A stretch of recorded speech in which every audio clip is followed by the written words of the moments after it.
Bonjour et bienvenue dans cette vidéo. Nous parlerons exclusivement de chiffrement. Qu'est-ce que le chiffrement? Pourquoi chiffrer nos données? Quels sont les types de chiffrement qui existent? Et quels sont les petits logiciels que nous pourrons utiliser tous les jours pour sécuriser nos données?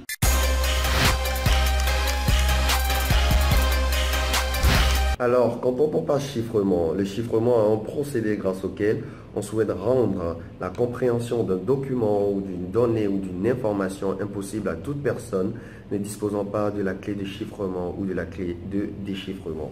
Alors, qu'est-ce qu'une clé de chiffrement ou une clé de déchiffrement? Elle peut être vue comme une clé ordinaire que l'on utilise tous les jours pour fermer notre appartement, notre voiture ou un coffre-fort. Mais dans notre cas, elle nous permettra de verrouiller ou de déverrouiller l'accès ou le contenu des données ou de l'information. Donc, en général, le chiffrement a pour but de rendre alors privé, secret, le sens d'un document. Pourquoi chiffrer nos données?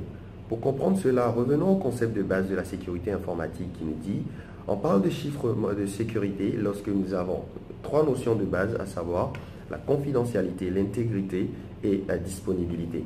Bien évidemment, on ajoute les concepts d'authenticité et de non-répudiation. Donc, la confidentialité dénote de l'accès à l'information ou à la donnée uniquement par ceux qui ont droit d'y avoir accès. L'intégrité, évidemment, et l'authenticité font référence à la sûreté et la non-modification de l'information ou de la donnée par quelqu'un qui n'a pas accès en fait à ces données. Donc, nous pouvons voir clairement le but en fait de chiffrer nos données, qui est d'avoir une certaine sécurité et en cas de perte ou de vol des données, que les données ne puissent être lues et ne tombent en de mauvaises mains. Alors, quels sont les types de chiffrement dont on peut parler? Nous avons les chiffrements symétriques.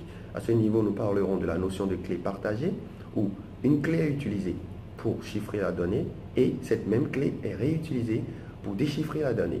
Donc, on voit très bien les limites de ce type de chiffrement, où lorsque quelqu'un qui n'a pas accès, qui ne doit pas avoir accès à la donnée, tombe d'une manière ou d'une autre sur cette clé, il a le Saint Graal.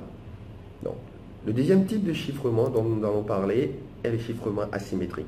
À ce niveau, il y a la notion de perte de clé, à savoir la clé privée et la clé publique.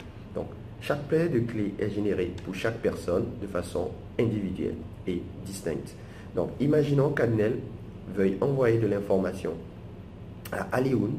qu'Adnel utilisera dans ce sens la clé publique d'Alioune pour pouvoir chiffrer l'information, en sachant très bien que seule la clé privée d'Alioune pourra déchiffrer l'information. Donc, avec ce type de chiffrement, nous avons une augmentation du niveau de sécurité qui permet d'assurer une certaine sécurité des données et de l'information. Quels sont les logiciels que nous pourrons utiliser tous les jours pour effectuer ce chiffrement? Au niveau des systèmes Windows, nous avons le BitLocker qui vient par défaut avec le système d'exploitation Windows. Nous avons des logiciels open source, je dirais gratuits, comme VeraCrypt et AIScript, qui permet également de chiffrer non seulement les données, mais également des partitions de nos ordinateurs, de nos disques durs. Nous avons des solutions propriétaires comme Symantec, et pour les utilisateurs de Mac, nous avons le FileVault, qui est très intéressant également comme utilitaire. Nous sommes à la fin de cette vidéo, j'espère qu'elle a été informative pour vous. Je vous donne rendez-vous dans la suite des vidéos pour parler d'un nouveau topic de la sécurité informatique. Merci.